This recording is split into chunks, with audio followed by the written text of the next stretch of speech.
Elephant and Friends.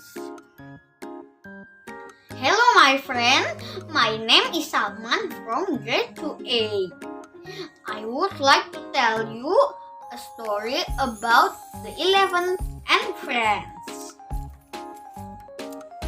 A lone elephant wandered the forest looking for friends. He came across a monkey and asked, "Will you be my friend, monkey? You are too big and cannot swim on grass as I do, so I cannot be your friend," said the monkey. The elephant then came across a rabbit and asked, "Will you be my friend, rabbit?" You are too big to fit inside my burrow.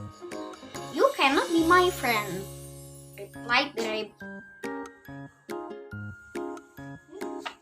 Then the elephant met a frog and asked, "Will you be my friend, frog?" The frog said, "You are too big and heavy.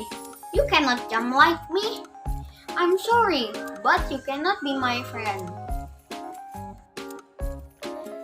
Then the elephant asked a fox and he got the same reply, that he was too big. The next day, all the animals in the forest were running in fear.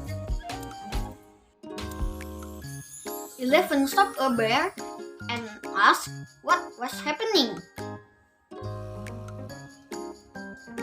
The bear told that a tiger has been attacking all the animals. The elephant wanted to save the other weak animals. He went to the tiger and said, "Please sir, leave my friends alone. Do not eat them." The tiger didn't listen. "Mind your own business," said the tiger. Seeing no other way to solve the problem, the elephant kicked the tiger and scared it away. He then went back to the other animals and told what happened. On hearing how the elephant saved their lives, the animals agreed in unison. "You are just the right size to be our friend." The moral of the story: friends come in all shapes and size. So, let's embrace the differences of others. Because strength lies in differences, not similarities. Thank you and see you next time. Bye bye.